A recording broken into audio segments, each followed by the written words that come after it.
Hello light beings. आज की इस वीडियो में हम बात करेंगे dark night of the soul के बारे में। तो इस वीडियो को ध्यान से लास्ट तक देखिएगा, क्योंकि इसमें मैं बताने वाली हूँ first thing, dark night of the soul का मतलब क्या है और इस फेज़ को हम कैसे समझ सकते हैं कि क्या हम अभी इसी फेज से गुजर रहे हैं। दूसरा, what to know about this phase, इस फेज के बारे में आपको क्या जानना है और क्यों जानना है। तीसरा, how to navigate the dark night of the soul, इस फेज से आसानी से ग्रेसफुली कैसे बाहर निकला जाए। तो जैसे कि मैंने बात की, dark night of the soul ये वो फेज होता है जो स्पिरिचुअल अवेकनिंग से जस्ट पहले आता है एंड इट्स वेरी पेनफुल। क्यों? एक एग्जाम्पल देकर बताती हूँ।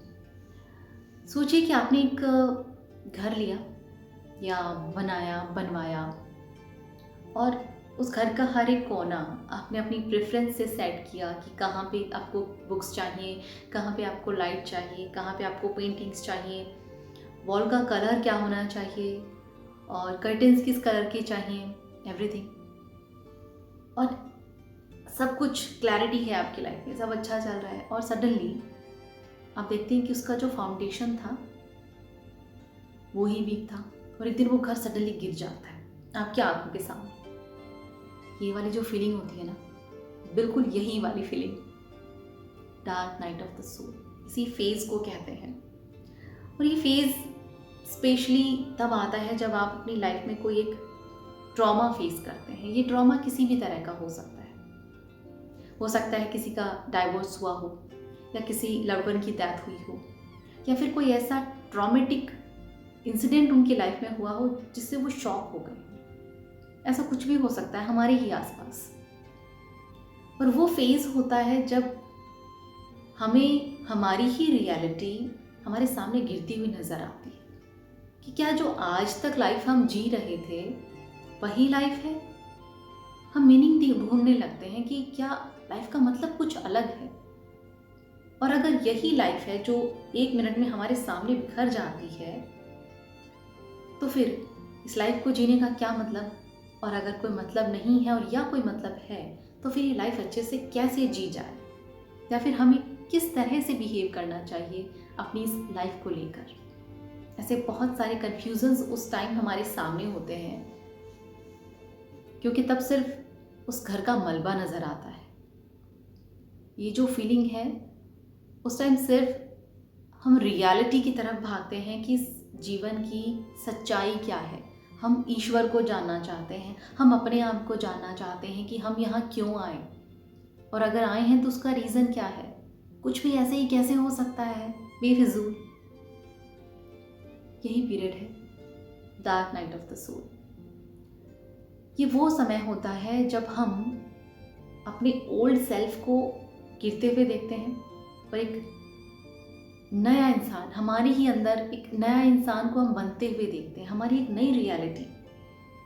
और इस बिखरने और बनने के जो बीच का टाइम है, इट्स वेरी पेनफुल, क्योंकि वहाँ कोई क्लैरिटी नहीं होती। हमारे क्वेश्चंस के आंसर्स हमारे पास नहीं होते और हम ढूंढ रहे होते हैं। हम उन लोगों को ढूंढ रहे होते हैं, स्पिरिचुअल मेंटर्स को ढूंढ रहे होते हैं जो हमें इन क्वेश्चंस के आंसर दे सकें। और ये पूरा पीरियड मैं कहूँगी कि this is the most important time of your life. हाँ, यहाँ पर आप एक टावर मोमेंट फील करते हैं जब सब बिखर जाता है और लगता है कि आगे क्या, मुझे क्या करना चाहिए, मुझे अपनी लाइफ कैसे जीनी चाहिए, मुझे किस तरह से वो घर बिल्ड करना है। बहुत कन्फ्यूज़न होता है। तो पहली चीज़, ऐसा टाइम हमारी लाइफ में क्यों ज़रूरी है और ये क्यों आता है हम सबकी लाइफ में। देखिए, हम एक ऐसी रियलिटी में जी रहे होते हैं जो सोसाइटी ने बनाई होती है, जिसका मतलब हमें भी नहीं पता। हम बस दौड़े जा रहे हैं, आँख पे पट्टी बांधकर पता नहीं किधर जा रहे हैं, बस दौड़े जा रहे हैं। तो ये टाइम आपकी लाइफ में इसलिए आता है कि वहाँ पर आप ब्रेक लगा सकें और वो पट्टी निकाल कर देख सकें कि मुझे जाना कहाँ है और मैं कहाँ जा रहा हूँ। और मैं क्यों दौड़ रहा हूँ? क्या दौड़ने का मेरे पास कोई रीज़न है? और मुझे क्या हासिल करना है? और जो मुझे हासिल करना है, क्या ये उसके लिए सही रास्ता है? और याद रखिए, जो टाइम होता है dark phase of the soul, ये आप चूज़ करते हैं। ऐसा नहीं है कि कुछ भी ऐसे ही हो गया, सडनली हो गया, कोइंसिडेंसली हो गया। प्री बर्थ प्लान में आप ये डिसाइड करते हैं ताकि आप स्पिरिचुअल पाथ पर चल सकें, आप अवेकन्ड हो सकें, अपने आप को, अपनी सोल को, अपने लाइफ पर्पस को समझ सकें। ये तो हुई dark night of the soul की बात कि ये होता क्या है।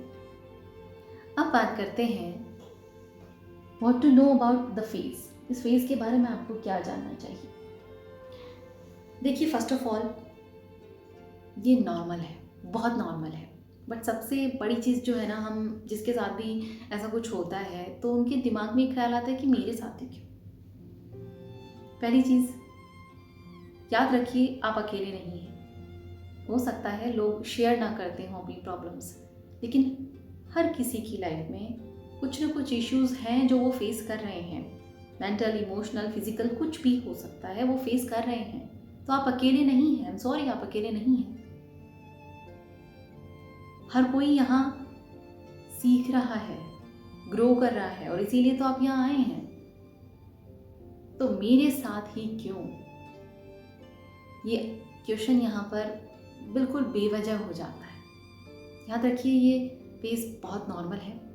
जितना आप इसे नॉर्मल लेंगे, जितना आप समझेंगे कि ये सबके साथ होता है, उतना ही आप अपने आप को विक्टिम समझना बंद कर देते हैं। क्योंकि इस फेज का जो सबसे नेगेटिव पॉइंट है वो यही है कि यहाँ हम अपने आप को विक्टिम समझने लगते हैं कि मेरे साथ ही क्यों, मैं बेचारा, मैं बेचारी, बाकी तो बहुत खुश हैं लोग, मेरी लाइफ में ऐसा क्यों, मेरा रिलेशनशिप ऐसा क्यों गया, मेरा डाइवोर्स क्यों हुआ, मेरे साथ ऐसा क्यों हुआ। और उसी फेज में आपको एक चीज़ हमेशा याद रखनी होगी कि कुछ भी ऐसे ही नहीं होता। पहली चीज़ आपने चूज़ किया, दूसरी चीज़ हो सकता है आपने अपनी इस लाइफ में कुछ ना किया हो, लेकिन जो हो रहा है वो भी आप ही का कर्मा है। लेकिन वो कर्मा भी आपको कुछ सिखा रहा है, कोई लेसन सिखा रहा है, और इसके बाद जो निकल कर आप बाहर आएंगे वो बिल्कुल डिफरेंट होगा, जिस पर आप प्राउड फील करेंगे, ना कि गिल्ट। और इस फेज में आपको क्या करना है, इंट्रोस्पेक्शन स्टार्ट करिए, अपने अंदर झांकना शुरू करिए, अपने पास्ट को देखना शुरू करिए कि कहाँ आपने डिसीजंस गलत लिए हैं, कौन से डिसीजंस आज आपके लिए सही हैं, और आगे आपको क्या डिसीजंस लेने हैं। अपने रिलेशनशिप को देखिए, अपनी फ्रेंडशिप्स को देखिए, अपने फ्रेंड सर्कल को देखिए कि क्या जो मेरे आसपास है वो सही है, क्या जो लोग मेरी लाइफ में हैं वो सही हैं, क्या उन्हें मेरी लाइफ में मेरे लिए होना चाहिए या नहीं होना चाहिए। अगर नहीं होना चाहिए तो उन चीज़ों से बाहर निकलिए। वो हिम्मत आपके अंदर होनी चाहिए, तभी आप इस फेज से बाहर निकल पाएंगे। आप अपनी रहन सहन के तरीके को देखिए, क्या जिस तरह से आप जी रहे हैं, किस टाइम सोना है, क्या खाना है, लाइफ में क्या कर रहे हैं, वो ध्यान से देखिए। क्या ये जो भी चल रहा है ये आपके लिए पर्पसफुल है और नहीं। अपने करियर को देखिए, क्या जिस करियर में आप हैं, क्या आप खुश हैं, क्या आप यही चाहते हैं, क्या आप अपनी लाइफ में यही करना चाहते हैं। अगर नहीं तो दूसरा पाथ चूज करिए। और क्या कर सकते हैं, आप अपने इमोशंस को चेक करिए, क्या है जो मुझे रिलीज करने की ज़रूरत है, क्या है जो मुझे नहीं चाहिए मेरे अंदर, और अगर नहीं चाहिए तो उस पर काम करिए, उसको रिलीज़ करिए।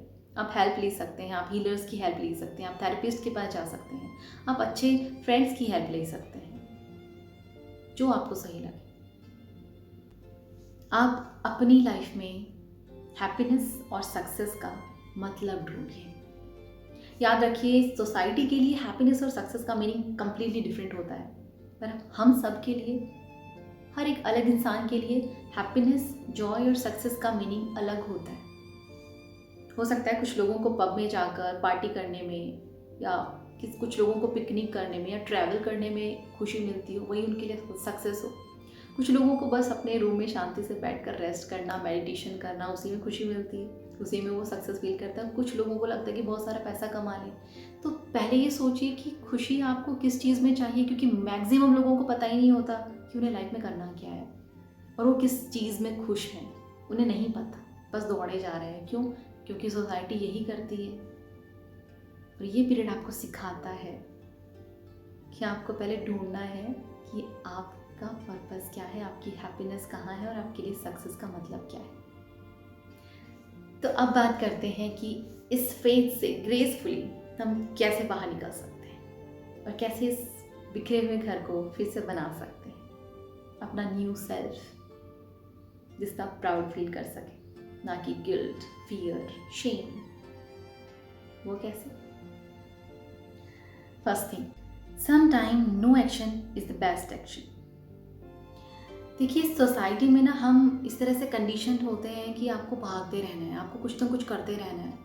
जब भी आप रुक जाते हैं ना, बैठ जाते हैं, लोग आपसे सवाल करने लगते हैं।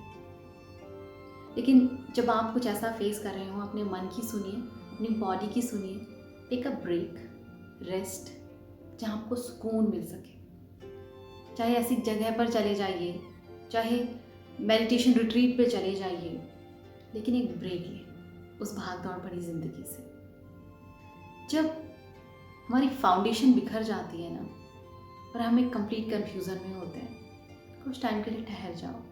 अपने आप को प्रेशराइज करने की ज़रूरत नहीं है, अपने आप को जज करने की ज़रूरत नहीं है कि ऐसा हुआ, क्यों हुआ, क्यों, कैसे हुआ, मेरे साथ क्यों हुआ। Just let it go with the flow. कुछ टाइम दो और वो टाइम आपके लिए उन क्वेश्चंस के आंसर लेकर आएगा। डीप ब्रीदिंग स्टार्ट करिए, मेडिटेशन स्टार्ट करिए।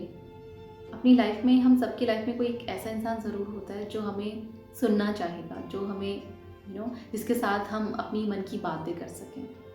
और अगर नहीं है तो आप खुद से बातें शुरू करिए, सेल्फ टॉक स्टार्ट करिए। जितना हो सके आप सेल्फ टॉक करेंगे, आपको लगेगा कि यू आर नॉट अलोन और आप अपने वो इमोशंस भी रिलीज़ कर पाएंगे। डीप ब्रीदिंग, मेडिटेशन और अपनी हीलिंग पर काम करिए। जो भी आपको लग रहा है कि इस फेज में ऐसा कौन सा इमोशन है जो मेरे ऊपर हावी है। हम सबके लिए वो अलग होता है। कुछ लोगों में डर होते हैं, कुछ लोगों में गिल्ट होता है, कुछ लोगों में ग्रीफ होता है, कुछ लोगों में फियर होता है। उस इमोशन को पकड़िए, पहचानिए और उसको रिलीज़ करने की कोशिश करिए। आप सेल्फ टॉक करके, पॉजिटिव सेल्फ अफर्मेशंस यूज़ करके कर सकते हैं। आप किसी स्पिरिचुअल मेंटर की हेल्प ले सकते हैं जो आपको रास्ता दिखा सके कि उस इमोशन को पर्टिकुलरली रिलीज़ कैसे करना है, या फिर आपकी लाइफ का आगे क्या मीनिंग है। तो ये थोड़ा इजी हो जाता है। Accept and surrender. कई बार चीज़ें हमारे हिसाब से नहीं चल रही होती और हमें अंदर से वो एंजाइटी क्रिएट हो जाता है कि जो मैं चाहता हूँ वो क्यों नहीं हो रहा मेरी लाइफ में, मुझे बिल्कुल ऐसे ही चाहिए। और अगर वो नहीं हो रहा है ना, जस्ट सरेंडर, क्योंकि इस टाइम में यूनिवर्स आपको चला रहा है, आप यूनिवर्स को नहीं चला रहे। आप याद रखिए कि जब भी आप किसी चीज़ में अपनी एनर्जी लगा रहे हैं और वो नहीं वर्क कर रहा, that means it's preyed this time. तो वहाँ पर बस जाने दें, गो विद द फ्लो। जिधर आपको लाइफ लेकर जा रही है चलते जाइए, क्योंकि वो बेस्ट तरीका है अपने लाइफ पर्पस की तरफ, लाइफ पाथ की तरफ आगे बढ़ने का। यूनिवर्स आपसे बेटर जानता है। कई बार हमारे अंदर उतनी समझ नहीं होती क्योंकि वो इमोशंस हम पर हावी होते हैं, वो सोसाइटी की कंडीशनिंग हम पर हावी होती है कि हमें क्या करना चाहिए, क्या नहीं करना चाहिए। तो just go with the flow. बहुत सारे लोग स्पिरिचुअल अवेकनिंग की बातें करते हैं। याद रखिए, spiritual awakening is not easy, और spiritual awakening and dark night of the soul एक ही कॉइन के दो पार्ट हैं, एक के बिना दूसरा अधूरा है। और स्पिरिचुअल अवेकनिंग से जस्ट पहले ही ये फेज आपकी लाइफ में आता है और वो आपको फेस करना ही पड़ेगा। बिना इसे फेस किए, बिना इसे ग्रेसफुली बाहर निकले आप स्पिरिचुअल अवेकनिंग एक्सपेक्ट करते हैं, दैट्स नॉट पॉसिबल। ये बिल्कुल वैसे ही होता है जैसे इस टाइम पे हमें लगता है कि हम एक ऐसी गहरी सी टनल के अंदर हैं जहाँ बहुत अंधेरा है, ठंड है, कुछ भी नहीं है, और उसका दूसरा जो छोर है, दूसरा जो एंड है, वो हमें नज़र नहीं आ रहा। ये बिल्कुल वैसी फीलिंग है। बट हमेशा याद रखिए, there is the light at the end of